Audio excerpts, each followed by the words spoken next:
Jack Seward's story, Chapter 4, Lucy's Death. When I heard from Arthur the terrible news of Lucy's strange illness, I went to her immediately. I could see that she was very ill. She lay in the bed all day and did not move. She was as white as a ghost and she was very thin. When night came, she was afraid to sleep, and in the morning, on her neck, there were two strange little wounds. I did not know what was wrong with Lucy. She was losing blood. But how? Was it through these two little wounds in her neck? I decided to send for my old teacher, Professor Van Helsing from Holland. Perhaps he could help. He came immediately, and when he saw how ill Lucy was, he said, "We must give her blood at once." "She can have my blood," cried Arthur, "all of it to the last drop." Van Helsing was right. With Arthur's blood in her, Lucy began to get better immediately. But before he left, Van Helsing did one more thing. He brought some flowers with a very strong smell, and he put a circle of them round Lucy's neck. "My dear," he said, "these are garlic flowers. Do not take them from your neck tonight, and do not open your window." Van Helsing had to return to Holland for a few days, and before he left, he told us, "You must watch Lucy every night and be sure that she wears the garlic flowers." Lucy's mother was ill herself. Her heart was not strong, and Arthur had to go back home because his father was dying. So for a week I watched over Lucy myself at night, and sometimes when I sat by her bed, I heard strange noises at the window. Perhaps it was a tree or the wind, I thought. I was working at my hospital during the day, and after a week I was very tired. So one night I did not go to Lucy's house. I needed to sleep, and I knew that Lucy's mother and the servants were there. Also, Van Helsing sent new garlic flowers every day for Lucy to wear at night. The next morning at the hospital, I had a note from Van Helsing. "Watch Lucy carefully tonight," he wrote. "I shall be with you tomorrow." But that was not today. The note was too late. I did not wait for breakfast, but hurried to the house immediately. I knocked on the door, but there was no answer. Just then Van Helsing arrived.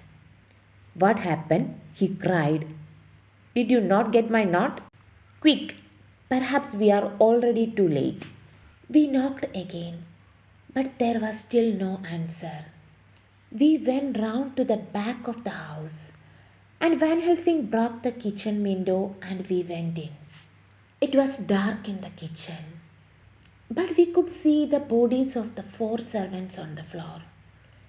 They were not dead, but asleep. "Someone put something in their drinks," said Van Helsing. "Come, we must find Lucy, if we are not too late." We ran up to the Lucy's room and stopped outside it. With white faces and shaking hands, we opened the door softly and went into the room. How can I describe what we saw? The bodies of two women, Lucy and her mother, lay on the bed. The faces of both women were white, and on the mother's face there was a look of terrible fear. In her hand she held the flowers from Lucy's neck, and on the floor there was glass from the broken window. Van Helsing looked down at the two women. The poor mother is dead, he said, but for Lucy it is not too late. Go and wake the servants. I ran downstairs to wake them. Put her in a hot bath, Van Helsing said. After a time, Lucy began to show some life, and they took her and put her in a warm bed. From time to time she slept, but she did not fight to stay alive. She could not eat anything, and she was very weak. We sent for Arthur, and when he came, he was very unhappy. His father was now dead, and he could see that Lucy was very, very ill. One of us sat with Lucy all the time, and that night Arthur and Van Helsing slept in the sitting room while I watched over Lucy. When Van Helsing came back to me at 6 o'clock, Arthur was still asleep downstairs. Van Helsing went over to Lucy and looked at her. The wounds on her neck have gone, he said. She will soon be dead. Bring Arthur. When Arthur and I came back, Lucy opened her lovely eyes. Oh, Arthur, she said softly, kiss me, my love. He moved his head nearer to her. But Van Helsing pulled him back. No, he cried. For a minute, Lucy's face was hard and angry. She opened her mouth, and her white teeth looked very long and sharp. Then her eyes closed and she slept. Soon she woke again, took Van Helsing's hand, and said softly, my true friend. And then quietly, Lucy died. She's gone, said Van Helsing. And Arthur put his head on his hand and cried. Later, I went back into Lucy's room. And Van Helsing and I looked down together at her beautiful face. Poor girl, I said, it is the end. No, he replied, this is only the beginning. Some days later, there were strange stories in the newspapers. Stories about young children who went out at night and did not go home until the next morning. And when they did go home, they talked about a beautiful lady. All these children had drops of blood and two little wounds on their necks. Van Helsing read these stories and he brought the paper round to me. What do you think of that? He asked. I don't know, I said. These two little wounds sound like poor Lucy's wounds. But how can that be? Then Van Helsing explained. At first I could not believe it, and we talked for a long time. At last I said, are you saying that poor Lucy was killed by a vampire? And that now the vampire is taking blood from these children too? No, Van Helsing replied. You have not understood. The vampire which is taking blood from these children is Lucy herself. I was very angry. That's not true, I cried. Then come with me, he said, and I will show you. So that night he took me to Lucy's tomb. He had the key and we went inside. I was very afraid. In the dark, with the dead flowers lying on Lucy's coffin, the tomb was a terrible place. Slowly Van Helsing began to open the coffin. Then he turned to me and said, look. I came nearer and looked. The coffin was empty. For me, it was a terrible surprise. But Van Helsing only shook his head. Now, we must wait outside, he said. We waited all night. I was cold and afraid, and angry with myself and with Van Helsing. Then suddenly something white moved in the trees near the tomb. We went nearer, and we found a little child on the ground by the tomb. Van Helsing held it out to me. And I looked at its neck. There are no wounds on the child's neck, I said. No, Van Helsing replied. We are just in time. The next day, Van Helsing and I went back into the tomb again and opened the lid of the coffin. This time Lucy's body lay there. She died more than a week ago. But she did not look dead. Her mouth was red and her face was more beautiful than ever.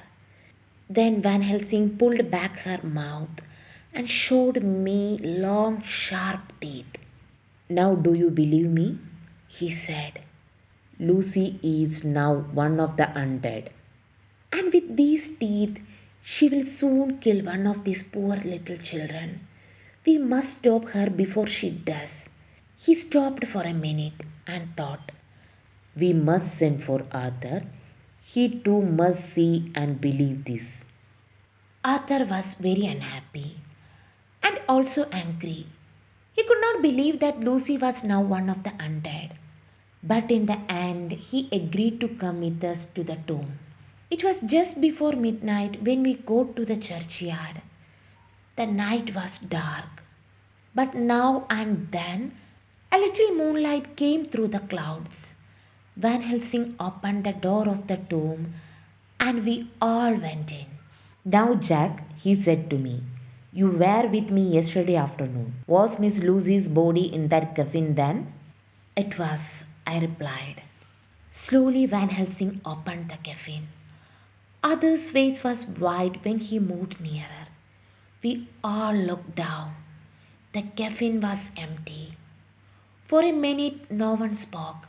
Then Van Helsing said, now we must go outside and wait. It was good to be outside again, away from the dark, smelly tomb. We stood and waited in silence. Then through the trees we saw something white. It was moving nearer to us. Its face was white. Its mouth was red, and drops of blood fell from it. Suddenly it saw us and stopped. It gave us a look of terrible anger. And Arthur gave a little cry. It's Lucy. She smiled. Oh, Arthur, come to me. Leave those others and come to me, my love, she said sweetly. Arthur took his hand from his face and opened his arms to her. She was moving nearer to him when Van Helsing ran between them and held out his little gold cross. Lucy stopped and stood back from it. Then, with a look of terrible anger on her face, she went to the tomb and through the door. The door was closed, but she went through it. Now, Arthur, my friend, Van Helsing said, do you understand? Arthur put his face in his hand and cried, I do. Oh, I do. The next day, Arthur, Van Helsing, and I went back to the tomb. Van Helsing had a bag with him, and when we were in the tomb, he again opened Lucy's coffin. The body lay there, horribly beautiful. Arthur was white and he was shaking. Is this really Lucy? He asked. It is and it is not. But wait and you will see the real Lucy again, Van Helsing replied. He took from his bag a long piece of wood and a hammer. Arthur and I stood silent and watched. Then Van Helsing said to Arthur, you loved Lucy. You must bring her back to us. You must take this piece of wood in your left hand and the hammer in your right hand. Then you must drive the wood through the Lucy's heart. It is not easy for you, but it will soon be done. Can you do this for her? I can, Arthur replied strongly. His face was very pale, but he held the piece of wood over Lucy's heart and brought the hammer down hard. The body turned from side to side, and a horrible scream came from the open red mouth. Arthur did not stop. Harder and harder he hit the wood with the hammer, until at last the body stopped moving and lay quiet. The hammer fell from Arthur's hand, and he stood there, white and shaking. Van Helsing went over to him. "And now you may kiss her," he said. "See, the vampire is dead, and the real Lucy has come back."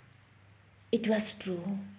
Lucy's face was pale and still, but it was now quiet and restful.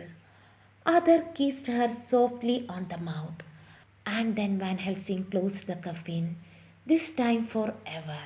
"Now, my friends," Van Helsing said, "we have only just begun.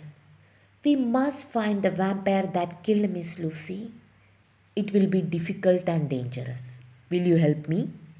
"Yes," we said, "we will."